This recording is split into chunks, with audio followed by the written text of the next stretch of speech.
They chose you over me? Yep. So even up to this point, he's like he feels like he's still getting fucked over. They're using him as like, Raghu, you're like, Vikram, you're cool and all, you're great at killing people for us, you're a great inside agent, but you're just not smart enough to understand our plan. Whereas Kabir's like super smart, and he has great hair. He's got more abs. Look at those green eyes. Yeah, seriously, like he's a better dancer. And you kind of really get the sense like his dick is bigger than yours. Oh God! It's like we're just guessing, but we're pretty sure. we're basing. Oh my God! Welcome to the Phat Samurai Guy show.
What is going on, all my action and spy and martial arts movie loving badasses out there? It's your boy Preston, Phat Samurai Guy, back again with an exclusive movie dojo action episode right now. And when I'm talking action, I got to do it with my brothers from different mothers up here. Two directors, that's right. We got James Couché returning back to the dojo. Welcome back, brother. Good to be back, man. Thank you for having me. Yes, looking very handsome and spiffy. Yeah, I had a beard for 5 years, and I'm like, you know what? I wake up one day, I feel like looking 10 years younger. That's kind of the cheat code with facial hair. It's like, you know what? I feel like looking young, so it's all of it off. He thinks he's better than us. He thinks he's better than us. That's what's going on. But no, man, looking good. Billy, you got competition. You got competition now. You're not the only handsome guy here. I know, right? Well, I'm gonna have to shave now too. Or we're gonna have to make a Bollywood spy movie together and just like let's do it. Yeah. Just like fly through the air with guns blazing and like on jet skis. Swap identities. Yeah, at some point we'll swap identities with beards, without beards, glasses, no glasses. Oh man, but you will never see me shave. No. That will never happen. That will never happen. You know why? Because I will look like a completely different person. You will be like, who is this imposter that took over Phat Samurai Guy's channel? Who is this idiot? Who is this child who stole his studio? This child, this baby Huey looking motherfucker with a mohawk. Who the hell is this guy? But yeah, I know we're gonna get to these movies in a second, but here's a funny story. Depending on the job I had at the time, they didn't require facial hair. So I had to shave starting my new job the next day. They were very like, no, you can't do that, And I'm like, all right. So I didn't tell my wife, and I went and picked her up from work that day. And she got in the car and closed the door and turned, and she was like, ah!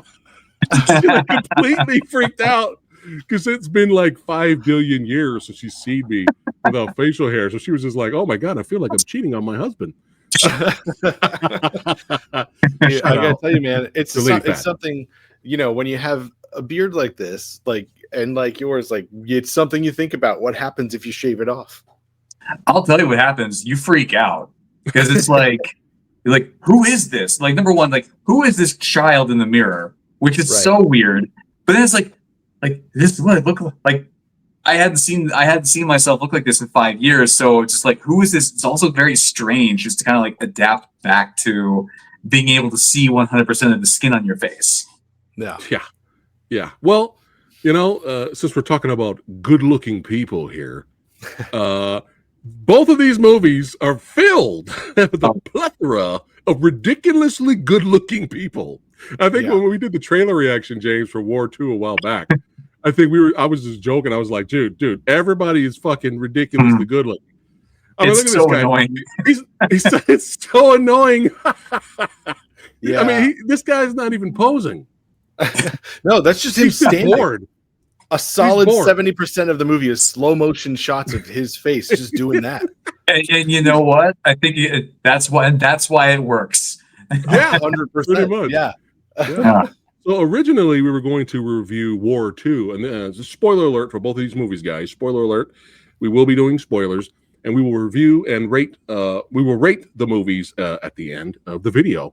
But originally we were just going to talk War II because we did a trailer reaction a while back, and we just had a blast with it. And I'm new to this universe, this MCU spy universe in a way, and I'm new to it. So James has been bringing me in. Yeah. Of course, my introduction to this genre was RRR, which I completely loved.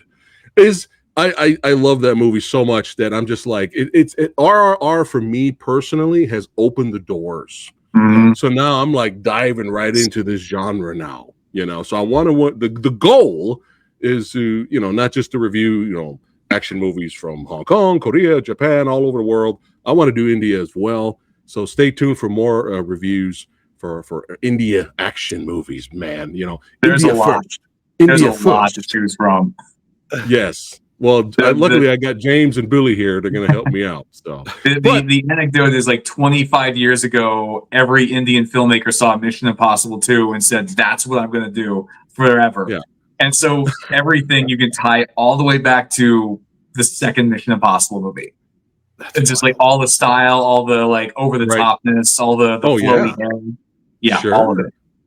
Oh yeah, for sure. Yeah, for sure. But again, we were going to just review War II, and then Billy messaged me. He's like, "Hey man, before I watch War II, I'm gonna go ahead and watch War I." And I'm like, you know what? Fuck it. I want to watch War I too. So we watched War I. So you guys are actually getting a bonus review movie discussion. We're gonna do War and War II Electric Boogaloo. So I mean, right in the beginning here, first War came out in 2019, and I mean, even though I'm new to the genre, I've seen nothing but phenomenal highlights and fight scenes from Mr. Tiger Shroff.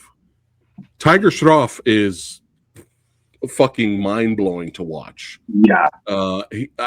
Again, like you said, it's annoying, James, that a guy this good-looking, this ripped, this shredded, this athletic, he can dance, he could sing, he could do martial arts, stunts, parkour. The guy could do everything. And once he was in, I saw him in this movie. I was like, oh, I have to, fuck it. Let me watch War I because Tiger's in here. Can you pronounce the lead of because I'm going to butcher a lot of names and I don't want to. Any of you guys want to crack at the lead? I actually tried. I tried. Okay, go for it. I don't know how to do it. No one. Let me find the spelling of this guy's name real quick. But yeah, while you're checking that, Tiger is just fucking phenomenal. Check out his episode on Scott Adkins' The Art of Action.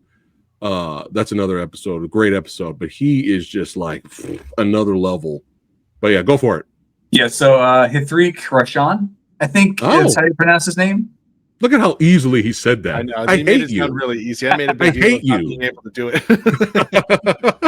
So before we dive into the movies, I was curious about Roshan because, like, okay, well, what's this guy's deal, right? He's like otherworldly handsome, and yet he can also do stunts and dance and all that stuff. So what's his deal?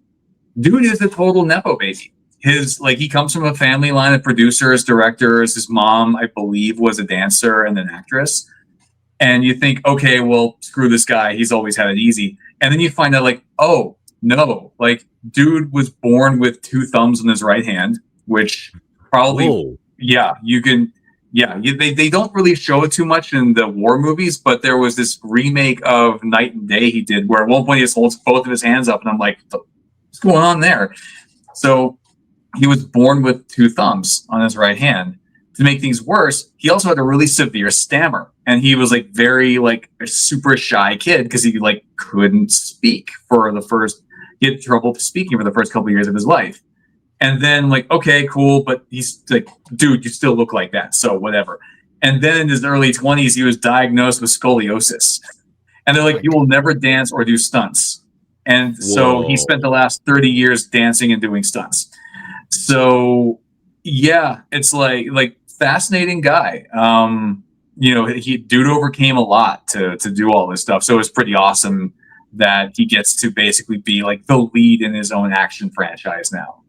That's fucking awesome, man. Yeah. Props. And he's great too. He's one of those, like both of those guys. Like, yeah, as soon as they're on screen, slow motion smolder looks aside, like you can just tell they're movie stars. You can tell they know how to move their bodies. Like they're immediately compelling to look at, and like you just want to watch them. And that's all that that's really all that you need for a movie star. Someone that's really compelling, you can watch them, and both those guys right away.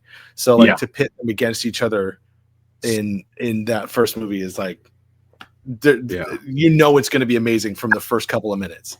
Yeah, let me go ahead and read the plot synopsis for those who are new to the film. Kabir, a secret agent, goes rogue after a mission to catch a terrorist. Goes awry. However, his boss sends Khalid, another agent, and his student to track him down.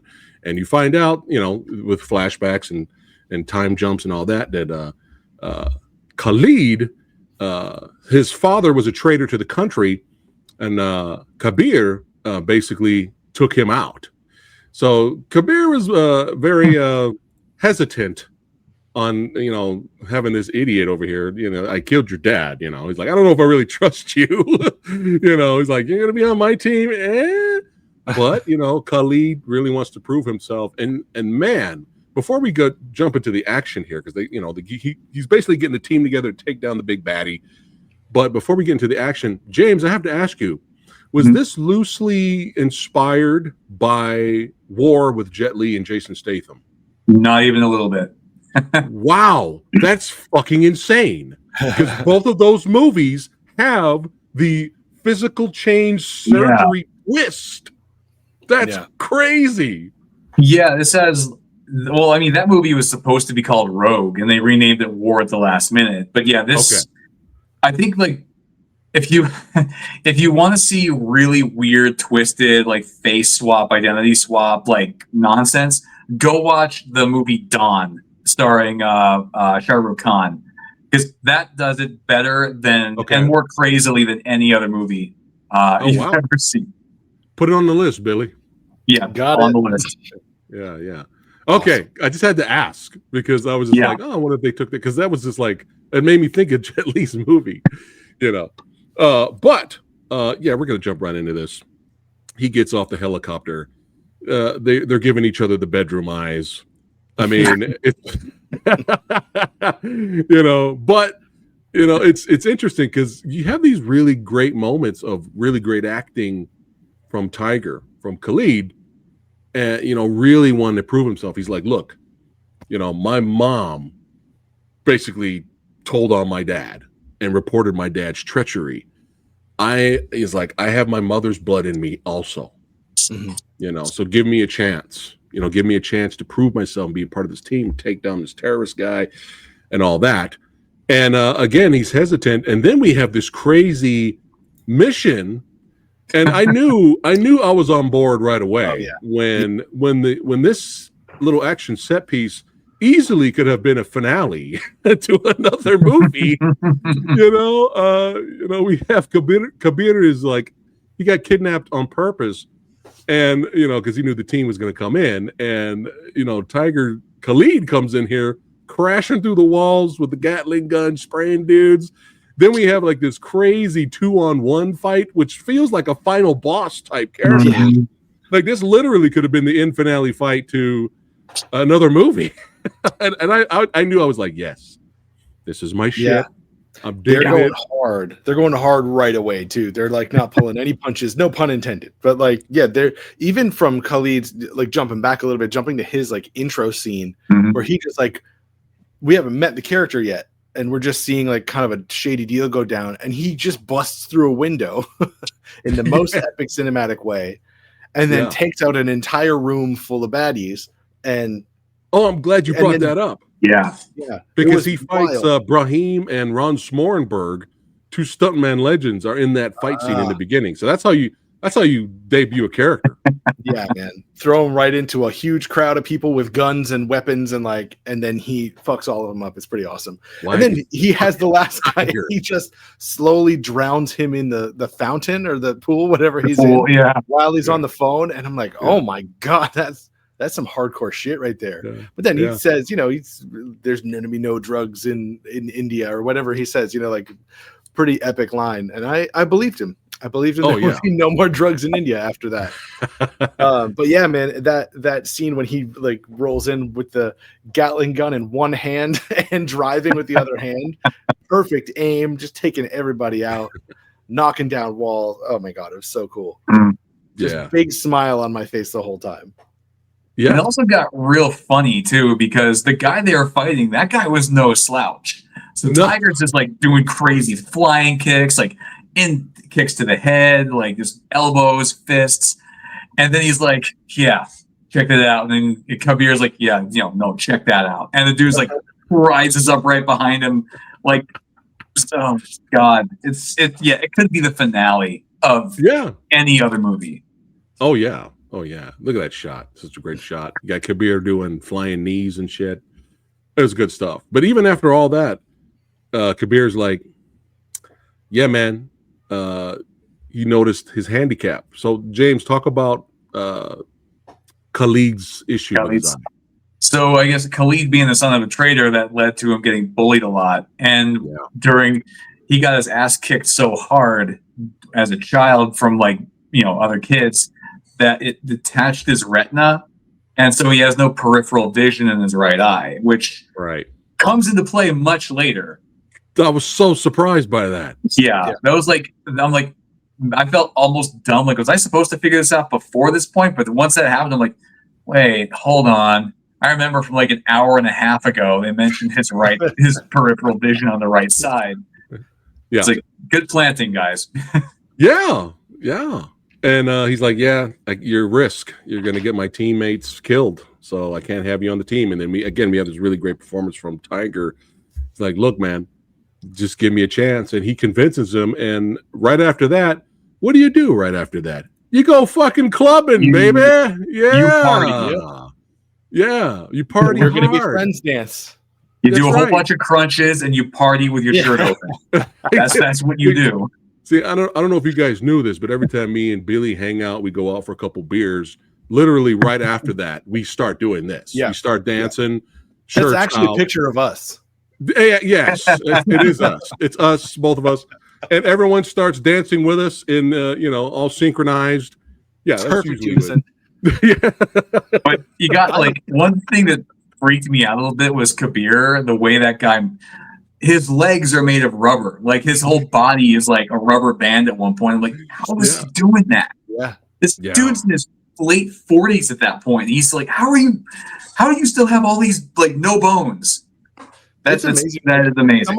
Some of the most amazing physical stuff I thought was the dancing in both of the movies. I was just like, God, like they're so good at this. Like, and they make it look easy too. Like, they make it look so easy. They do it for a long time. Those are long scenes, Yeah. But yeah, I was digging the song too. Peacemaker opening. Yeah, yeah, pretty much. Yeah, I was digging the track too. But yeah, you got to celebrate with your mates. You got to go out and have some fun. You got to go out with the team. We go out there and start jamming. But we go back to the mission. They almost catch our main villain, but it goes awry.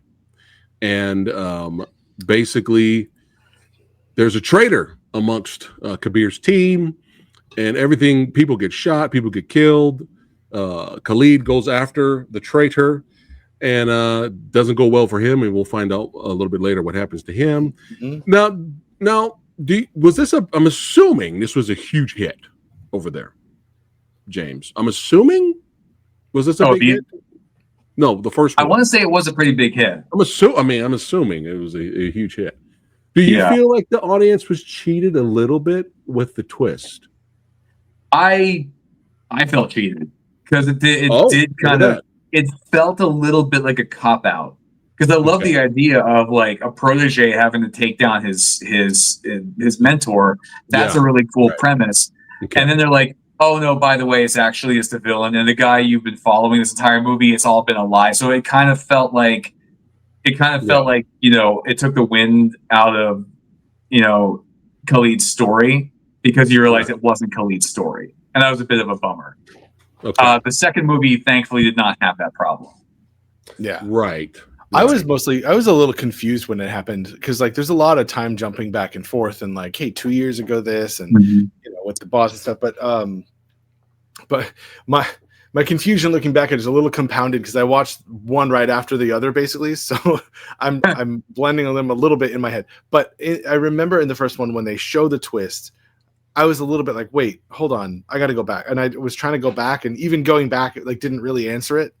So I figured it out watching. I was like, oh, okay, no, I've got it now. But it did really throw me when it happened because it felt a little bit like, haha, we're gonna do this now, and it did kind of undercut a lot of what they had been setting up. But like, no, they weren't setting that up. Especially when you go back now. If you go back now and watch the trailer to War One right now, they market the fuck out of that movie that both of them are going to war. Yeah. And so I just, hey, everybody watching this video right now, fans of the film or fans of these actors, let us know in the comments below. Did you still enjoy the movie like we did, or you were kind of let down a little, or you're like, oh fuck this, I'm out. Let us know. I would love to read. I do want to build on what Billy said about the time jumps. This movie did something. It kind of reminded me of Ninja Assassin in that for some reason it'll show you something and then send you to like an hour of flashbacks to like catch you up, and you kind of do lose track of where you're at in time. It's 2 years ago, 5 years ago, 10 years ago. Right. Sometimes, I don't know if there were flashbacks within flashbacks, which would just be compounding the problem. Right. And Pathan also kind of did the same thing, and I'm hoping that with all these future movies, Tiger 3 didn't do that too badly. War 2 didn't do that too badly. I'm hoping that they're kind of past that because, that got really confusing and frustrating because it's like, where am I? What's happening? Who's on what side? What's happened and what has not happened yet? Right. Because they're all twists and turns. Like it's really like I feel like they are clever ways of doing the twists and turns and reveals and like, haha, this is actually what's going on. Like they are talking about them, thinking about them afterward is kind of clever, but in the moment, it's very much like I don't exactly know what's going on, but I think these two guys are going to fight now, and it was a little bit like that for me. So and I just kind of like as soon as it started too, I was like, oh, I see why this is like 2.5 hours. Which is actually short. Yeah, I'm so used to usually these movies having the runtime of 3 hours or more. So, Rick Myers on our most recent action film autopsy episode, he was talking about Bahubali, the epic release, and I was like, so is that 6 hours? And he was like, no, they actually cut it down. They cut scenes out. They actually cut out some character development parts and just crammed both movies together. So, I don't know.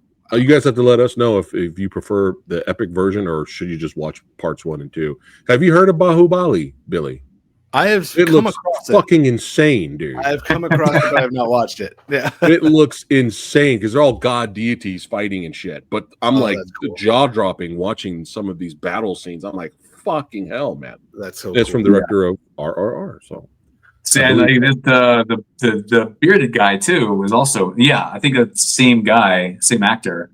Oh, okay. Yeah, nice. But I mean, one thing, the cool thing about watching movies overseas is halfway through they stop the movie so you can get up and go refill your snacks, refill your, go to the bathroom, that kind of thing. That's how they can get away with these movies being so long, is because they give you a halfway point. They give you like, all right, go do all this stuff, or you just hang out in your seat and talk about what you've just seen. Because a lot of times the intermission, like the movie hits its halfway point and it leaves you on a big reveal or a big cliffhanger right before the projector stops, and you're left for like 10-15 minutes to like absorb it and think about it. And when you come back, it's like they answer the question or they like pay off the cliffhanger. Old school intermissions, man. Yeah. I was gonna ask about, not to jump into Ward 2, but I was gonna ask why the title card showed up at an hour and 20 minutes. I was like, now that makes a lot of sense. That happened also in Kill too, didn't it? James, in Kill. I think it happens in almost every one of them, actually. I remember when I was in the Air Force, I deployed to Turkey for a few months, and we went to the movies there and saw The Sweetest Thing, that Cameron Diaz, raunchy comedy. And even that movie, they stopped the projector halfway through. I'm like, what I'm like, they turned the lights on. I'm like, did the projector die? What happened? Like, I as a 20-year-old American had no concept of intermission at all. So they do it even for American movies, where it's just kind of like the way that the theater works. They stop and give you a second to stretch your legs, which I kind of really do wish we do here, because our movies are not short. These 2.5 to 3 hour long movies. Like, it'd be nice to be able to go to the bathroom and not miss something. Or just even to have like a break, like you said, to talk about it halfway through. Because there are some big reveals, especially these movies. They're so twisty and turny, and I feel like there's a twist every 20 minutes that it's pretty big and epic. And it would be cool to take a breath in the middle and just say, like, wow, holy crap, like that was awesome. I can't wait to see what's coming up next. You believe that? Like that I feel like makes that second half more exciting. Yeah, and sit down to settle. Me and Billy would be doing that. We would be talking about the movie for sure during the intermission, or we just break out and dance. Right? Right there in the theater. I vote for that. I cannot say enough how much I love the dance scenes in the middle of these movies. I thought I would not like them, but they do something, man, that just like re-energizes everything. Yeah. And like it's always about like the friendship, and they're coming together and they're partnering, and like there's something so cool about it, and so much and fun. The lyrics too. Yeah. The songs are really, really tell the story of the characters and what's going on. Yeah. So but back to the student. The student so dangerous. I know the student versus the mentor here. I mean, we get some great bike chases, some great stunts. Yeah. And then our Kabir runs into a female character. She's a very popular dancer, and one of the terrorist buds is like, I gotta go on a date with her. Can we give her some jewels or some shit? He kept getting turned down, and then Kabir kind of fell for this girl, and he's like, you know what? I don't want to use her, but I'm gonna have to. I'm desperate. Hey, go on a date with this guy. Have you seen Mission Impossible 2? Right. This is a really cool movie. Yes. And then unfortunately, she has a daughter, and unfortunately it doesn't go well for her. It backfires, and she does not make it. Were you both surprised, or you saw this coming? I saw it coming. I didn't see it coming that fast. It happened super fast. It was sort of like, she went in, she did her thing. It was probably 5 minutes from the time she went in the house to the time she was dead, I think. So like it was, I did see it coming, or she was at least going to be caught and in peril or something. But nope, she offed and her body dropped right in front of him, which was crazy. Oh, that's a gut punch. Because you're right. You don't really see it coming, at least not like that. It's so jarring. Yeah. Especially since we just sent, it's like you said, we kind of reset for a good chunk of time to like meet this character, establish who she is, establish their relationship, and then Kabir offers her, this out to be with her daughter, and you see where it's going. He's obviously going to Mhm. ask her to infiltrate this guy, accept a date, and go. What does he ask her to do? Plug in a USB so they can hack his system, right? So you see where it's going. You see what's going to happen, but it's done like that, and it's super fast, and it just makes the bad guy that much scarier. So to have it, to just meet this person, meet her daughter, have a sweet little scene of her talking to her, and then like, oh, I think I got a way for us to be together, or whatever, and then dead a few minutes later. Especially with him rushing the mansion and taking out the guards. You're like, oh, is he going to get there in time? Nope. Nope. Sorry.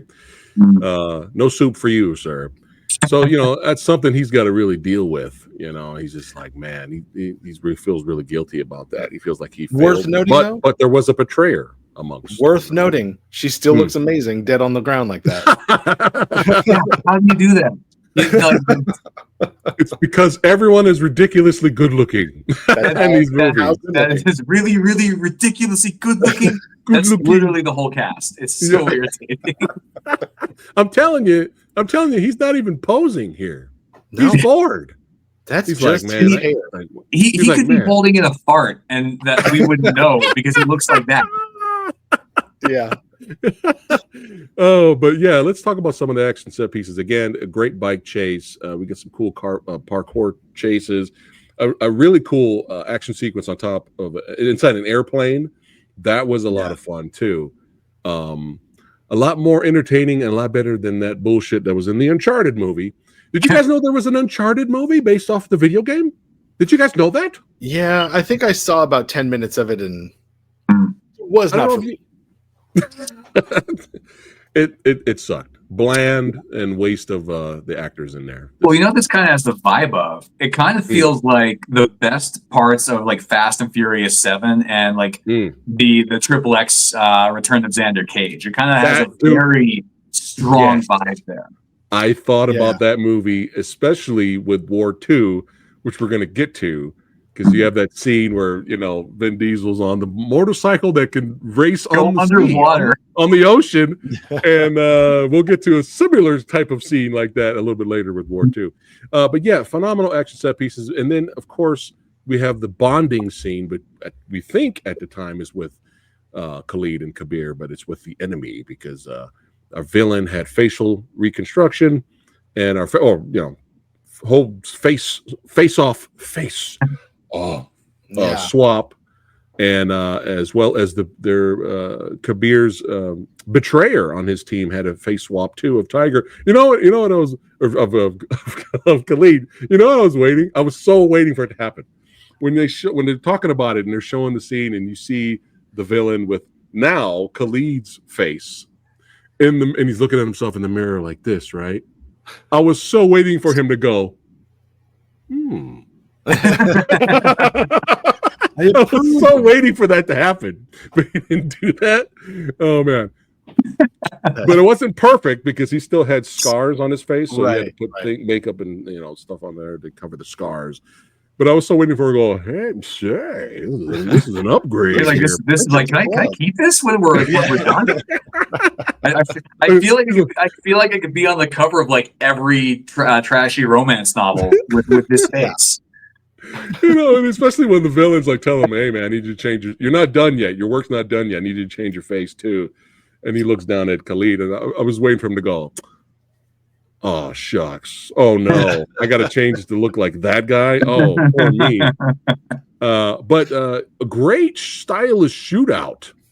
In the cabin here. This was this could have been an infinitely fun shootout in another movie. But yeah, him and Kabir and Khalid did some great action, some gun fu there.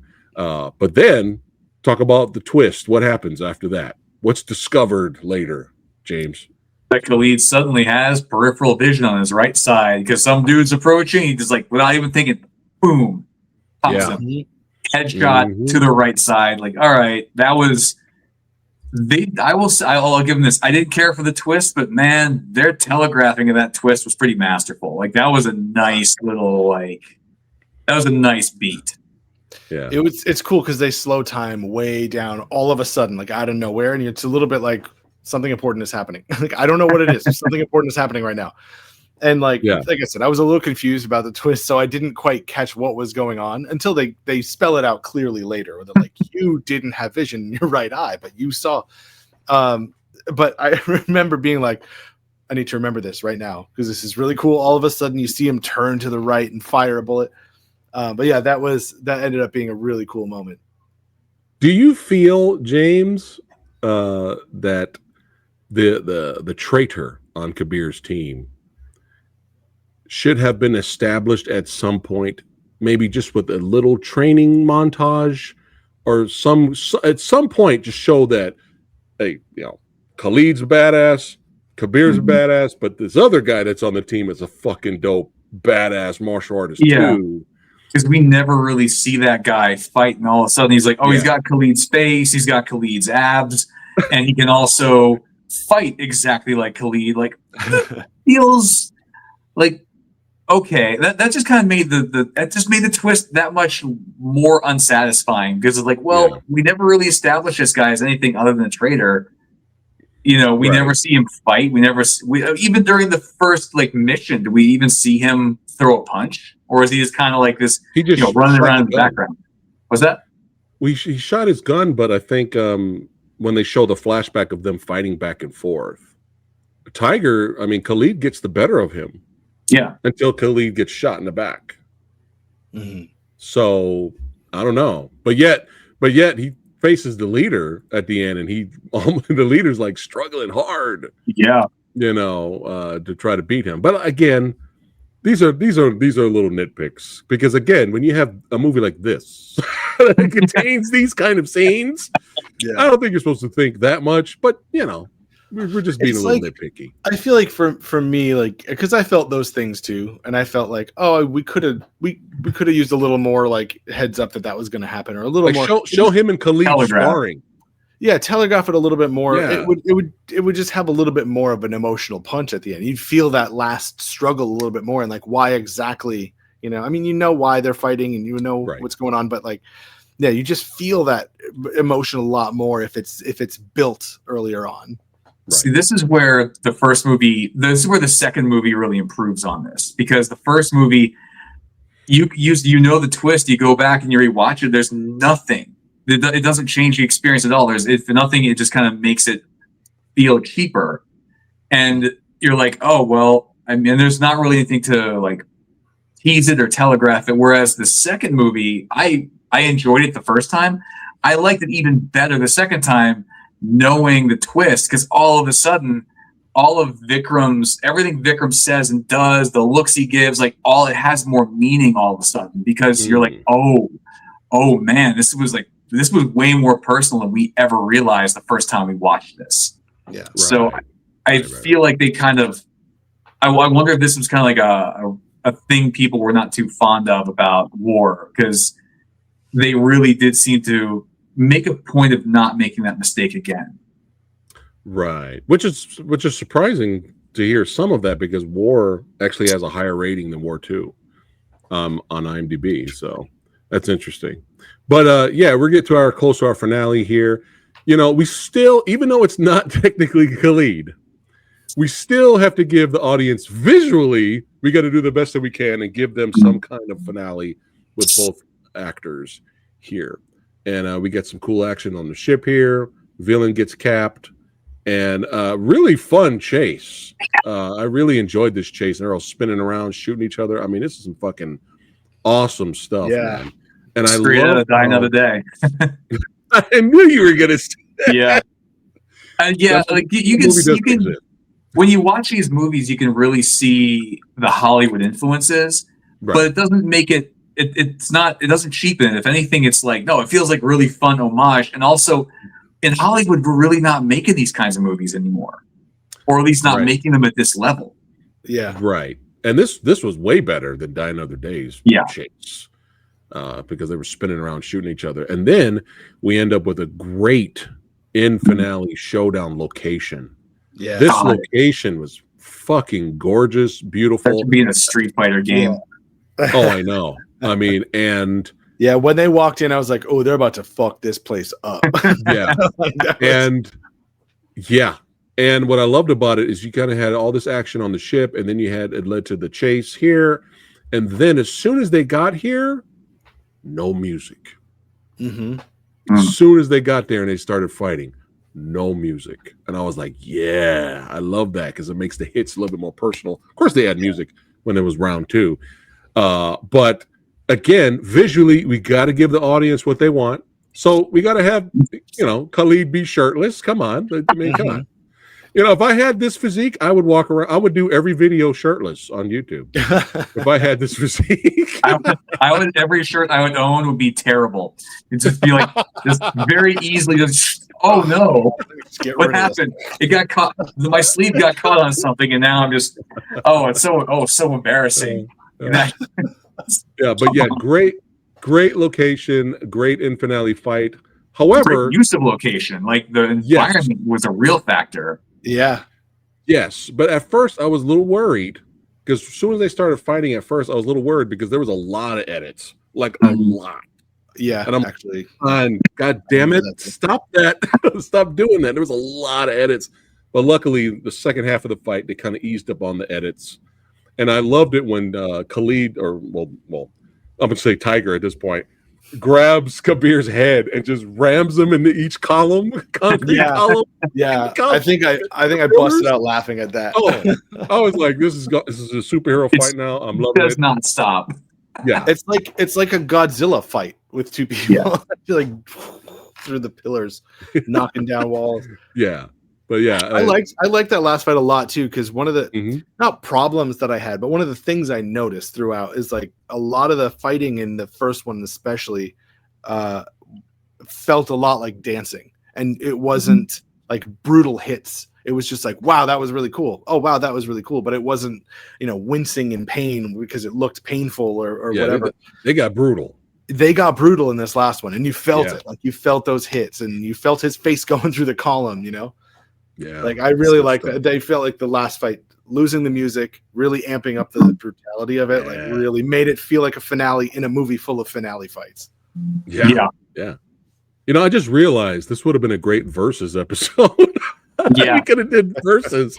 But overall, despite a few nitpicks, despite the twist being a little disappointing at some point, still overall a fucking blast of pure action popcorn, summer blockbuster entertainment, and really, really, really enjoyed it. Did you want to rate it now, or are we gonna save it at the end and we'll rate both? Let's rate both at the same time, because I think these two movies, they are they're really in conversation with each other, and that would make it so much more interesting. Just rate them back to back. Okay.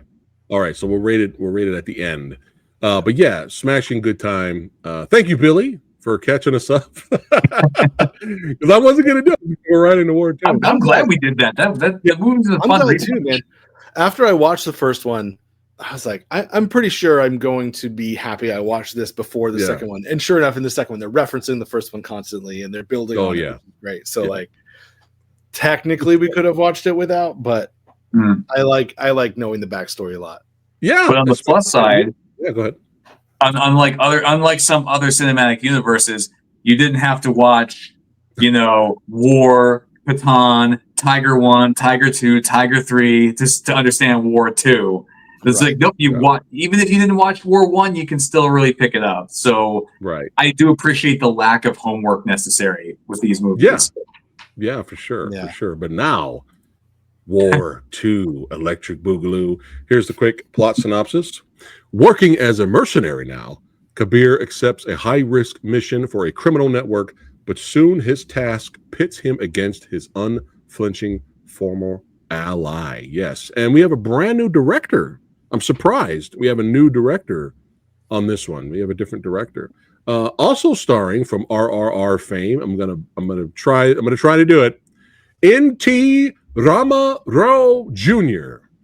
Jr. who plays Vikram. Yes, I believe it's him, right? That is him. Right? You did a good job pronouncing his name. Hey, I'm trying to get better here for that. But what he also goes as James. What did he also call himself? I'm blanking. It was Ragul. Ragul or Was it Ragu. Ragu, almost like ragu, the spaghetti sauce. Ragu. Yeah, there we go. Ragu first. Ragu first. But yeah, we have the cast coming. Some of the original cast is back in this one. And yeah, so basically he is a mercenary now. He's not with his original team. He's doing his own thing, especially after the events of the first film, because the first film they thought he was a traitor, right? So the Nick Fury of the group, that actor, he was just kind of like, all right, you're a good guy, but you still kind of fucked up and didn't. You went off the grid, so I need to go super undercover. Yeah. We're super undercover, so we're not going to go out. We're not going to chase you anymore, but you're super undercover. But at the beginning of this one, it's interesting because now Nick Fury here, his name is Colonel Sunil Luthra. So Colonel here gets kidnapped after attending his daughter getting promoted. I believe she got promoted, right? And the award too. Right. She's on the team now. Yeah. She's on the team. But he had to leave. He got called away, but it was all a trap. He got kidnapped by the evil. You might as well call them Hydra. They get kidnapped by Hydra, and Hydra recruits Kabir, and he has to prove himself and by killing his mentor. But I don't want to skip an amazing opening action fight set piece. Yeah. This is how you open the fucking movie. I mean, he shows up doing his mercenary thing. The guy's just there, Japanese kingpin. He's just trying to have, just trying to enjoy his birthday, hanging out with some samurais and some ninjas, as you do. And the samurais get taken down, then the ninjas show up, and then it just it's so good. But I love how he stares down the CGI wolf first. Yeah. CGI wolf's like, let me go check this really out. Intimidating and really creepy. You think it's going to mess a lot of people up, and then it's just him that walks out, and the wolf, and he walks back in with the wolf's looking at him like, "Are you my new dad?" Yeah, it's so. Yes. Everything about this scene feels like it was conceived on somebody's like trapper keeper in high school. Like I drew a super cool guy with a CGI wolf fighting ninjas with a katana. Yeah. And I'm like, and it's like, let's turn that into the opening scene of a movie. Once again, Shadow Dancer. Yeah. Shadow Dancer, baby. Yeah. Oh that's one of the things that I really love about these movies. They're just sort of like unyielding imagination, like unlimited imagination. Just go for it. If you can think of it and you can do it, just do it. Because some of the stuff that he does, and even just in the opening scene, the thing that really stood out to me was him taking the 3 swords, like from the 3 people. And he's fighting with 3 swords in his hands. I'm like, that's so cool. Like, that's something that I feel like a lot of people be like, oh, how cool would it be if he just took 3 swords? And someone along the line goes, that sounds ridiculous. But these movies, no, they're like, yeah, do it. We'll figure it out. Technically, he had 4 then. He had another one in the hand. Yeah, 2 in each hand. See, in Bollywood, he had 3 in one hand. He had 3. He was holding 3 somehow in one hand. Oh yeah, that's what it was. 3 in one hand and then 4. Oh my god, that's right. But go ahead, James. In Bollywood, that guy who's like, well, maybe this seems a little bit ridiculous. That's the guy you throw out the window, like literally throw out of the corporate window. Get out of here. You're not helping, bro. I think what makes these so great is that they don't stop. There's no insecurity there. Like in a lot of Hollywood is like, it feels like, oh, well, it's too unrealistic. It's maybe too silly. Even superhero movies are like, well, it's maybe a little too silly. It's a little bit too over the top. Yeah. And it drains a lot of the fun. Whereas in Indian cinema, like Bollywood, Tollywood, all of them is like, no one's really asking that. People are just like, of course, why wouldn't we have this one guy fighting off like 50 ninjas and having like 4 swords in his hands? And why would you not have him do that? Exactly. Yeah, for sure. And it really does it makes me excited to see the next scene. Every time there's a new set piece, I'm like, what are they going to do? I legit don't know. I have no idea what's going to happen.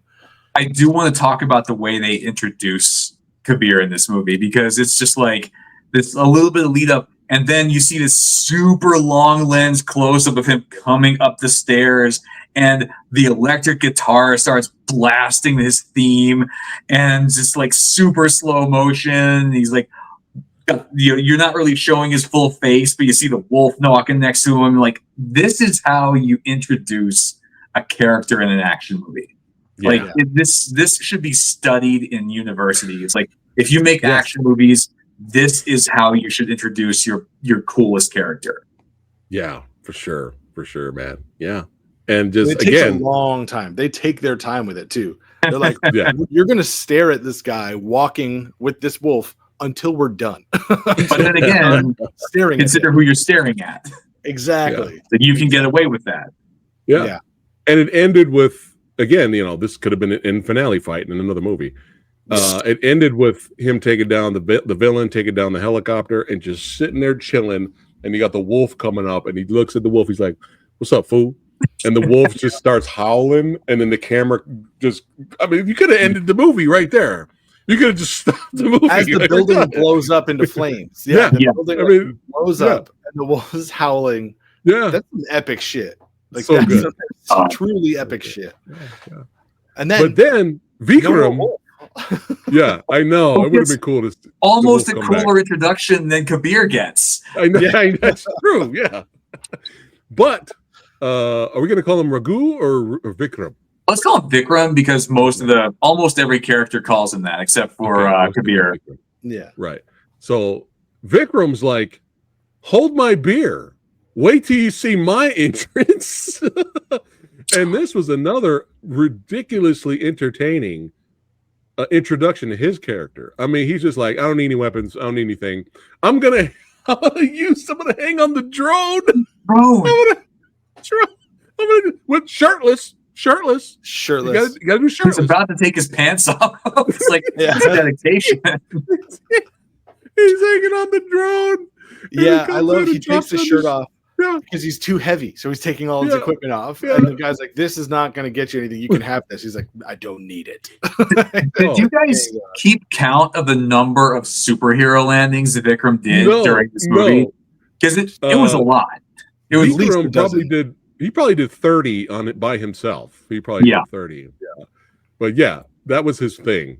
Like here. And here, he did probably did 30 throughout the movie. Let us know, Jack. Let us know in the comments. Yeah, let us know in the comments how many superhero landings did Vikram have. But dude, I mean, he lands on the ship. He goes, he disguises himself. He goes in there and just wrecks shop, whipping out 2 chains, flying in the air, whipping this out. Villain comes out, tries to get him. He tries to get him with a flamethrower. Then they have this with a fight on top of the crane with a sledgehammer. Insane. Yeah. And that's utterly insane. Again, with fight scene number 2, it's stuff that you just like, how did someone think of that? Like the flipping 2 grenade belts and just throwing live grenades around. That was the most alpha move ever. This is crazy. So crazy. And it looked awesome. There was one shot that I remember seeing, and I was like, this is amazingly cinematic, with him just in the background, like in silhouette, and people flying from explosions. This is so cool, man. This is action, like the purest action. And we had a little bit of a wonder there too, right, James? We did. Yeah. I mean, so one thing I did notice during this movie is Kabir, his fight scenes tended to be a little bit more like stylized, a little bit more the camera, the editing was doing a lot of the work. But when you saw Vikram fight, he's making love to the camera. He was. But when you saw Vikram fight, that guy, his fights were a lot more down and dirty. Like, they weren't edited as much. They weren't as fancy.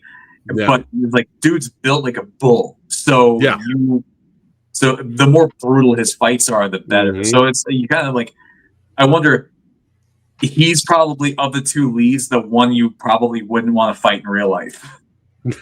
Yeah. I mean, he was great in all the RRR. Never. Yeah. Oh, yeah. He was great in all the action scenes in RRR. Yeah. But this is great. And again, fucking banging tune, singing the theme song of his character, basically. And it's just like, this is This is so good. This is so good. Yeah, singing about the devil because that was his nickname, right? Like his nickname was the devil, and this song kicks in, and it's devil, devil, devil. It's like, oh my god, yeah, it was pretty baller. When the ship he walks into in disguise has a DJ playing. He just stops the music, plugs in his own like little speech to everybody. Yeah, I was like, man. Epic. And then everyone's listening to he was jamming too when he was sneaking in the ship and undercover. He was like, jam it. Yeah. Amazing. So good. Again, just stop the movie here. We can end the movie right here. Satisfied. Still be satisfied. But they bring in the devil. We don't know this is our main villain yet, but they bring him in on the team because the colonel, he's killed. They replaced the colonel. And to rewind a little bit, Team Hydra, what is it? Is it Khalik? Kali. Kali. Yeah. Not Khalik. Kali. Yeah, Kali is the Hydra of the movie, and they want to recruit. I mean, who wouldn't want to recruit this guy for a hire? Yeah. And they want him to prove himself. So he's like, "Hey, man, in India first." Was it service before self? Service before self. Yeah. And he's like, all this warrior code.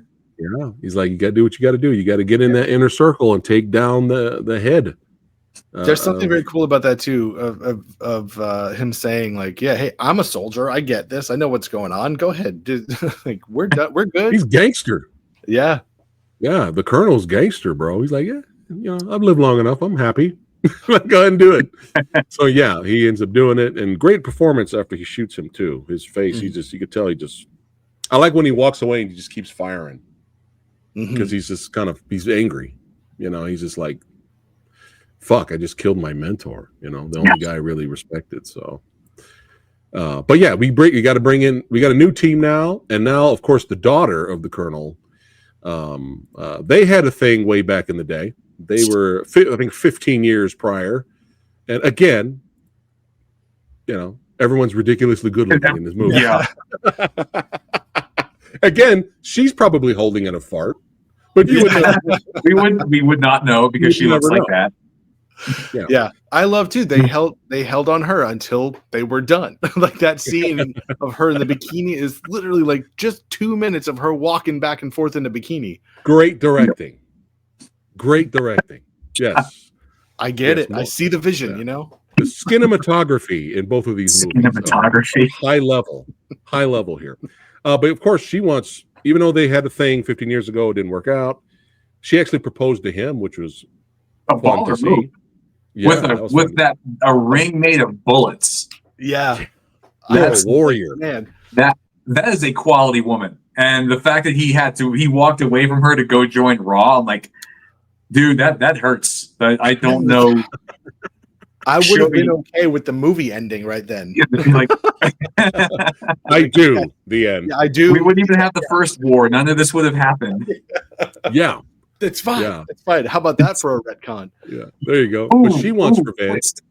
Yeah. He killed her dad, so she's all, I love the scene where Vikram and her are in the car waiting for Kabir to show up so they can get him. And he's like, what's wrong with you? And she's like, don't worry. I'm not going to, I'm going to do my job. I'm not going to take things personal or anything like that. And he goes, no, get personal. he's like, no, get personal. You will be focused. You will not miss. And once you know the twist, that whole conversation takes on a whole new meaning when you know the twist. Yes. And we're going to get to that in a second here. But a crazy action set piece with the daughter from the previous girl from the first movie. The car chase. I was like, Kabir. I almost said Khabib. Kabir. What are you doing, man? You're gonna get your surrogate daughter in danger. What are you doing? I was waiting for her to run away. I was waiting for her to run away and hide or something, and he just goes somewhere, But no, you're like, no, you're in the car with me. Fuck it. She's got skills though. He taught her some stuff. Like, we need a car. Like, where's your car? Like, I didn't bring one. Just steal one. I didn't teach you the stuff so you wouldn't use it. So she's like, just boosts the car and just that's it. Like it's nothing. I was just waiting for him to drop her off somewhere and like then continue with the chase. But no, fuck it. This is a spy movie, son. We gonna drive off the bridge onto a moving train. Fuck it. Oh, God. I mean, insanity. And Even Vikram shows as it up. was happening, I was like, "What is he doing? Yeah, How can this It's some possibly make transporter shit, man. This Yeah. is full transporter shit. Yeah. But then you just see the shot of the train coming and you're like, oh my God, he's going to jump onto the top of the train. And you think that's where it ends, but that is not where that scene ends. I was kind of surprised with Vikram actually showing up. He's chasing him, but he actually helps saves his daughter. His surrogate daughter. And actually saves the people on the train too. Connects both train before the front half hits the tunnel and blows up. And of course, Kabir and I'm just going to call him his daughter. Kabir and his daughter jump in the water and they're safe. But yeah, you kind of like, okay, so this guy's he has a huge ego. He's a badass. He's the quarterback who doesn't get along with the coach and does his own thing, but he's kind of a good guy too. But we're going to get to that. And basically, Kabir wants to meet with him. They have a sit down. I like the sit down where they're just chilling there with the drinks, but they have guns on each other underneath the table. That was fun. It's very Inglorious Bastards of them, yeah. Yes. Like, what was the line? But I see you brought a friend.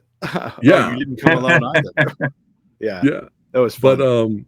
But Hydra basically were like, we want to put this political guy in office to use him as our puppet, but we need to kill off his family. We need to kill off all these other people, and we want you to do it, Kabir. And Kabir's like, oh boy.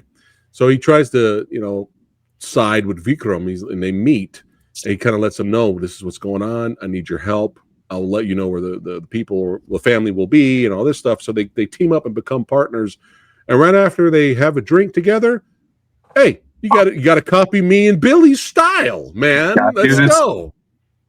Let's go. This fucking dance scene, man. Dude, so my wife came home just after I had finished the movie, and I rewound it to this scene. And I was like, you gotta watch this dance.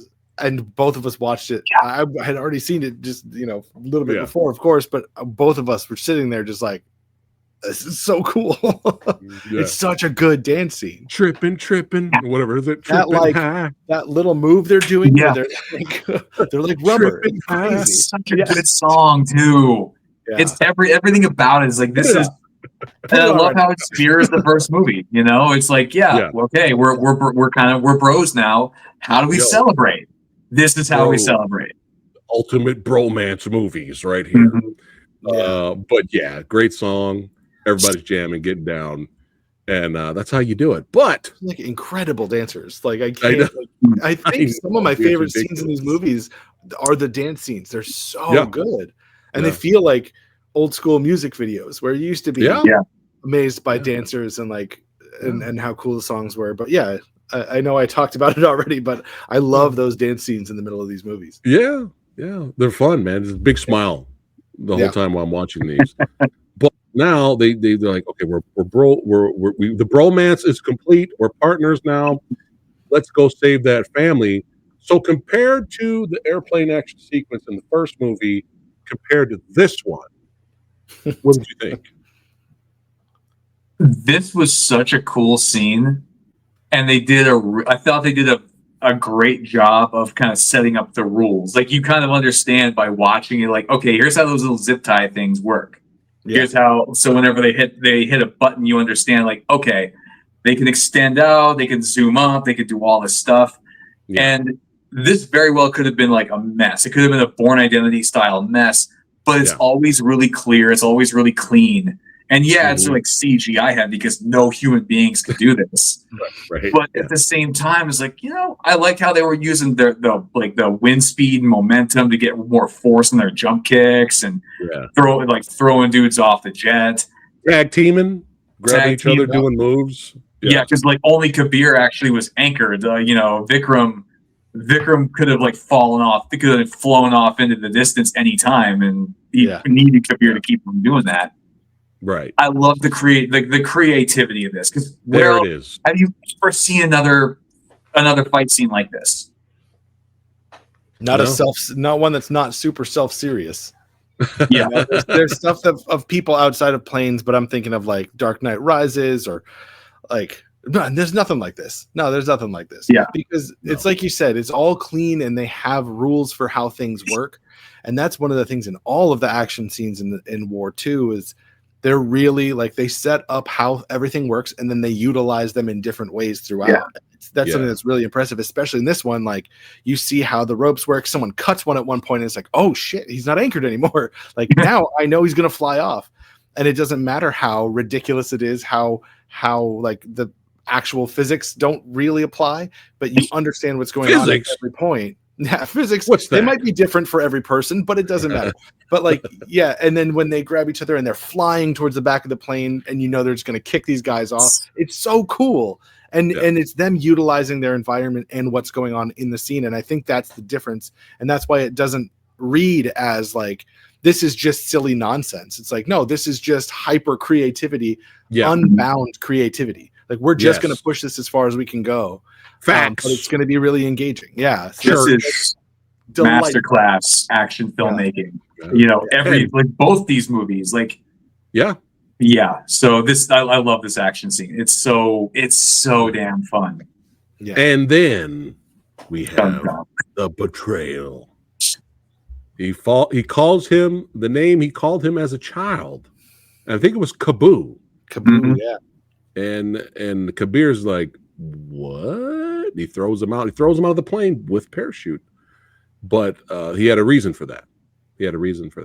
This basically right after he just offs all these people who are like the whole family is like wipes them out while they're unconscious. Yeah. Like, that was like properly vicious, like proper, and they're all sleeping, just walking by, boom, boom, boom, boom. It's crazy. As he's talking to Kabir, and he's like talking shit to him, boom, boom, boom. Like as he doesn't take his eyes off of them, as he's just like they won't feel anything. Yeah, basically he said because there's I guess it's the one mercy is there was a painless death. Yeah, but yeah, we have that scene right after this. Yeah. Welcome to Bollywood. Think about it. If you're watching this in India, you have 10 to 15 minutes to let that really roll around in your brain. Like what just happened? What what's the because they don't. That's cool. If the story has one flaw, they never telegraph Raghu ever. Like you don't even they never bring it up ever. So it's like you kind of have to be willing to go with it. It's not as bad as the twist in the first movie, but it's still just like you guys really could have done a little more to set that up. Well, yeah, it's like we weren't even thinking in any direction like that. Yeah. Like we weren't talking about his childhood. We weren't even really talking about his past too much. But then all of a sudden, this guy that just turned on you is from your past. But so it's a little jarring. It's a little whiplash going on. Right. But I was not confused by this one because right after they get into what's going on and they have a very lengthy explanation. But big chunk. I think of the middle of the movie is the flashback of when they were both kids. Good 20 minutes. Thankfully, it's also but it's less so than the last movies. Like it's like 20 minutes. They catch you up on like who these kids were, and they are like the awesomest street kids in the history of street kids. These street kids eat lightning and crap thunder. That's how awesome they are. Like they're beating up grown ass men on a train as like 14-year-olds. So I love how these movies do that. It's like, nope, we're not even going to try to be subtle. These kids are going to win all the time. They're just going to be awesome. Yeah. And I love this flashback too. It's so like potent. It's so full of drama and character stuff. Like even though it's a big chunk of the movie, it's moving fast. Like you're learning stuff real quick. You're getting a lot of backstory, and you're seeing like these emotional scenes with these kids. Yeah. And so like when we come back to it, like you're fully loaded and fully caught up and ready to go. Yes. So it's pretty cool. And they did a really good job of kind of like showing the personality differences between Kabir and Raghu, because Kabir he's been through it. His mom died, his dad committed suicide. It's really horrible. And he's kind of more empathetic than Raghu. Like when he's being like he's going through the testing to be in the army, and Raghu sounds kind of almost like kind of a little bit of like a psychopath. Whereas Kabir is like, well, no, there's a lot of humanity there. There's a lot of compassion there. And that really sets both of those guys up for the second half of the movie. So that flashback does a great job of kind of like setting up the conflict in the back half of the movie. Talk about the beginning of the beef. What sets it off when they were kids, James? So basically Kabir gets, he gets arrested, and Raghu, not wanting to let his, friend, suffer or like rot, gets arrested too. They get sent to like, an orphanage, boys home, whatever. And Nick Fury, digitally de-aged Nick Fury, which is so weird. Yeah. He shows up at the school and is like, all right, well, hey, who wants to be awesome? Who wants to join the army? Who wants to serve their country? And Kabir and Raghu just run the table. They just absolutely like destroy every other candidate there. And they're like the two best, except for the fact that Raghu has some serious psychological issues that maybe don't put a gun in this guy's hand. I mean, I give Nick Fury some credit there. Like, good to try to weed that out. But Kabir is like, oh, I'm going to take you under my wing. And you're like, apparently went and lived with the guy. But that sets up like Raghu felt betrayed. He felt abandoned. He runs away. He basically just like it's surprisingly, it kind of rips your heart out just having to watch this go down. Yeah. But at the same time, it's like, man, you get what's happening from this point on. You get, now you have a better understanding what happened before, but seeing this go down is like, yeah, this is like a deeply personal conflict that we're about to see play out on this world stage. Yeah. And it's tragic too. Like, it's tragic. I felt like in that moment, you kind of understand where everyone's coming from. You understand why Raghu wants and needs this and expects this. And you understand why Kabir is going to take it no matter what. And you understand why Nick Fury, Colonel, turns Raghu away. Like, because I'll be back. All of these make sense. Hey, Raghu, I'll be back in 6 months, bro. Come on. Yeah. Oh, yeah. He does. He kind of gives him another chance, but Raghu's like, "Fuck your 6 months. I'm out of here, dude. You're not taking me right now." Like, that's a rejection. And you also understand why that would be such a horrible, painful rejection for him. So yeah, it's a really great flashback. And it's still the beef is still 100%, on fire between, mostly with Raghu, because even up to this point, he's like, dude, the fuck did the fucking Kali, right? Kali? They chose you over me? Yep. So even up to this point, he's like he feels like he's still getting fucked over. What's even worse is they're using him as like, Raghu, you're like, Vikram, you're cool and all. You're great at killing people for us. And you're a great inside agent, but you're just not smart enough to understand our plan. Whereas Kabir is like super smart, and he has great hair. And why would him on the council? He's got more abs. Look at those green eyes. Yeah, seriously. Like, he's a better dancer. And you kind of really get the sense like his dick is bigger than yours. Oh God! It's like we're just guessing, but we're pretty sure. we're basing. Oh my God! Welcome to the PhatSamuraiGuy show. No. But yeah, you really kind of but it also kind of helps you as the audience. It kind of helps you really sympathize with Vikram, even as he's doing this terrible bad shit. Yeah, you're just like, yeah, but I know where this guy's coming from, and it really sucks that like they're just going to use him, but you're not good enough. You're just not smart enough. You're not any of these things. But this guy who was already chosen over you as a child, we're going to continue doing this, and the insult continues. And I remember. Sorry, that was an accident. Sorry about that. Oops. It's like, get back on track now. If we veer off in the conversation, just throw that up and bring us right back. Yeah. Right. So as I was saying, yeah. Okay, is this like the yellow card kind of thing? Because that bikini is yellow as fuck. All right, yellow card. It's like, bam. Yellow bikini card. Yes, Yeah. Yes, there you go. I got carded. Damn.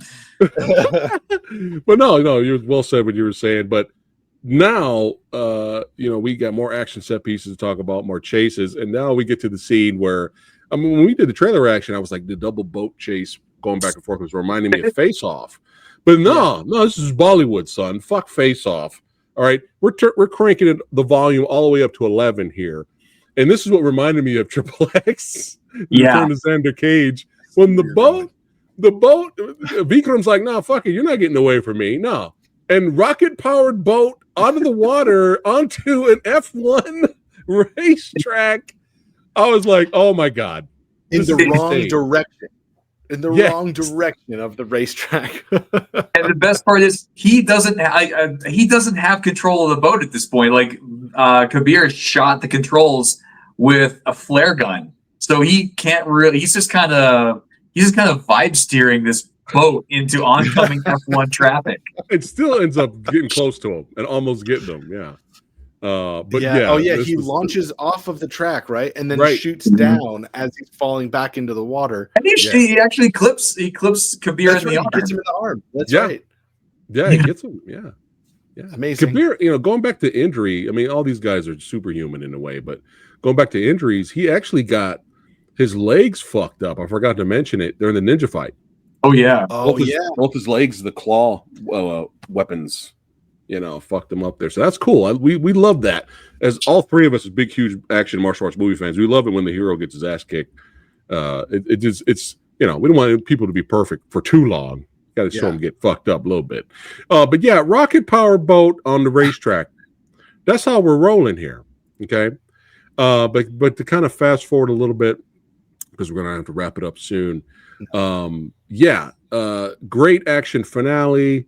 They actually accept Vikram to the high table, if you will, if you want to call it that.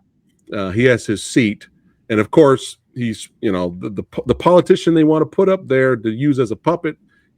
Kabir's like, no, fuck your plans. He ends up shooting that dude.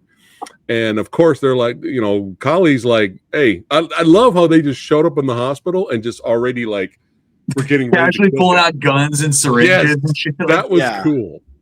That was cool. And he's like, wait, hold on. Give me 24 hours. Give me 24 hours. All right, I'll make it right.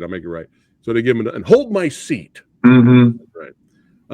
But we get to our action finale, and while our boys are throwing down with another great one-on-one fight. The editing was a lot better in this one than the previous one from the first with the tiger fight. But then we got homegirl here doing some gun kata. I mean, fuck it, why not? Yeah. And they end up saving the day and saving the replacement who Kali was. Oh, the actual prime minister is the guy they saved. Yes, and Kali was like, no, we're going to try to kill him too. And then so we have dueling action set pieces at the same time, but great location for this fight here. Mm-hmm. Great location. I love how he already had it. Yeah, I know, right? He already had a table set up. He's just there chilling, listening to music, drinking. I think he was watching Netflix or something, because I think he was watching the movie. He's watching the first one to catch up. Yeah. That would be hilarious. But yeah, great fight. And again, they're unlike, kind of what James was saying earlier, with this fight, unlike the first film's end finale fight, you have, what did Bruce Lee say? You have emotional content in this, and it felt more meaningful, not just really flashy, really fun as hell to watch, but kind of empty, empty movement. You don't get empty movement here. And great finale fight. He busts out the knucks. That's his trademark. Vikram's trademark. Those are cool. Ever since he was a kid. Yeah, those got points on them. Yeah, the punch to the hands when he's blocking it with the knuckles, and then you see the marks on his hand where it's stabbing his fingers. Like, oh man, that got me. Like, and the face too. Yeah, and he got those 4 dots. Like, yeah, that those were brutal. Like, and you can feel the pain in those. Like I was kind of missing from some of the fights in the first one. This one, like, even if the finale of the first one hadn't made up for it, this one I was like, oh, I feel this. And like, even when they're just sort of punching each other in the gut at the same time, and they're both trading gut punches.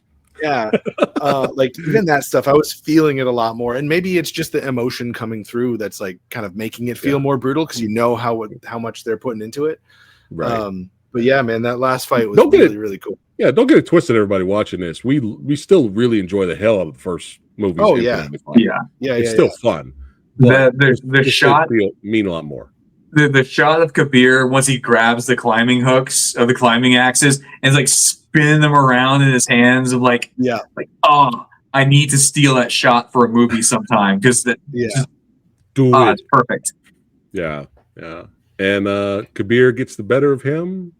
On the other end, they save the prime minister, and we have a great moment. He ends up shanking. I love, dude, the way he took Vikram out with the ice pick in his mouth. Oh man, it was fucking dope, bro. when I saw those icicles starting to fall, I was like, oh no, something's gonna happen with these. Like, this is crazy, and like, and they have a full-on fight with them, like, and they're just like trading slices, like just like they're just like slashing each other with these icicles. Yeah. I mean, the last great icicle death in action movie history is what, Die Hard 2? Yeah. Maybe? But this one, we're cranking it up to 11. And this was What's up? Sorry, I'm stuck on an icicle death now. Was it The Long Kiss Goodnight where someone died with an icicle to the eyeball or something? I think you're right. Yeah, I think you're right. Sorry, it rang a bell in my head. I had to Shane Black in his Christmas movies, man. Yeah, that'll do it.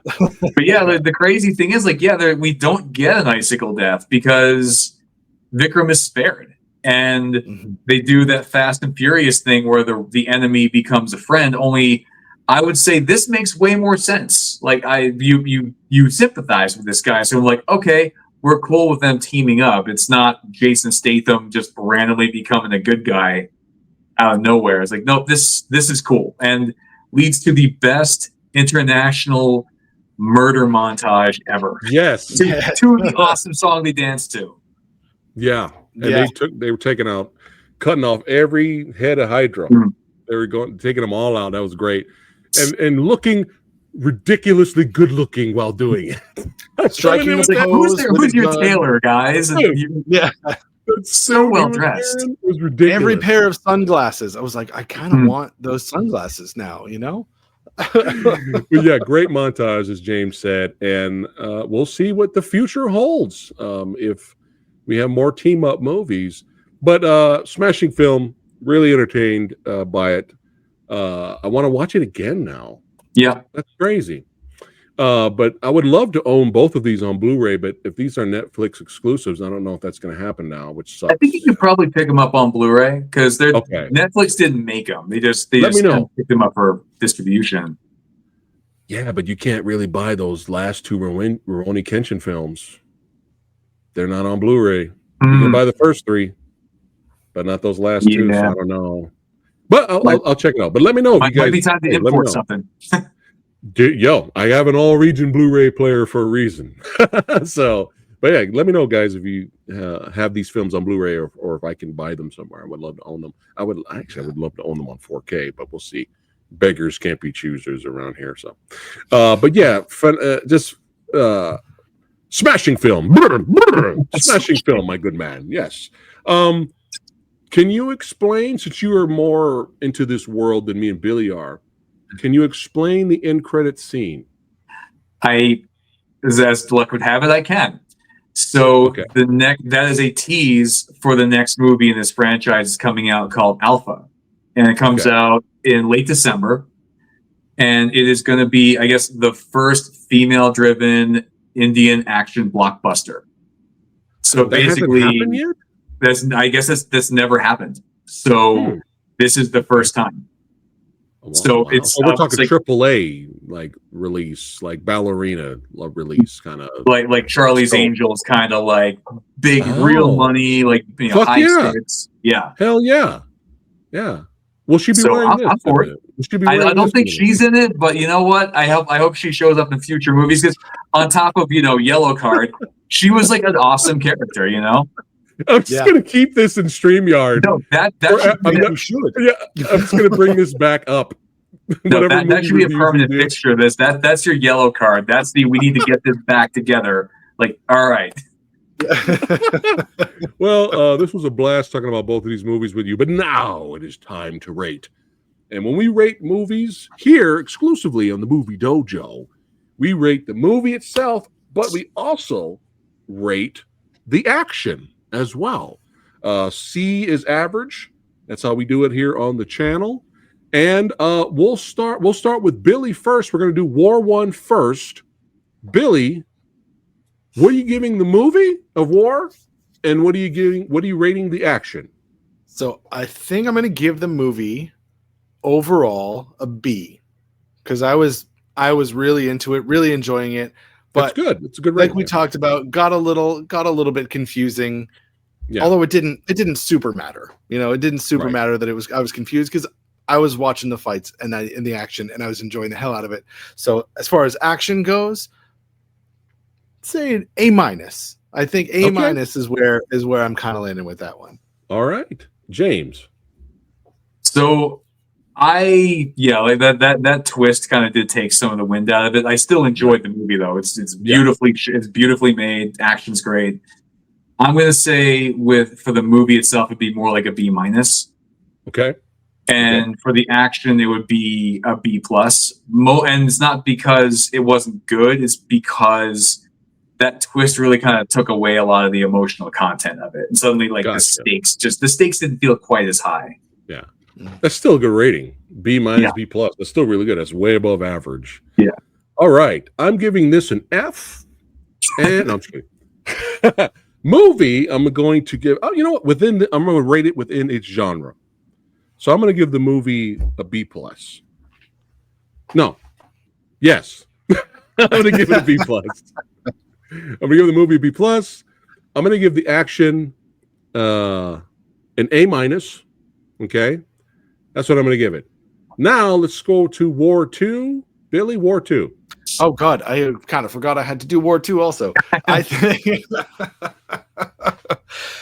I would say movie A-, because I really liked the emotional story and like how it was so deeply rooted in like both of their personal histories, and you understood everyone the whole time.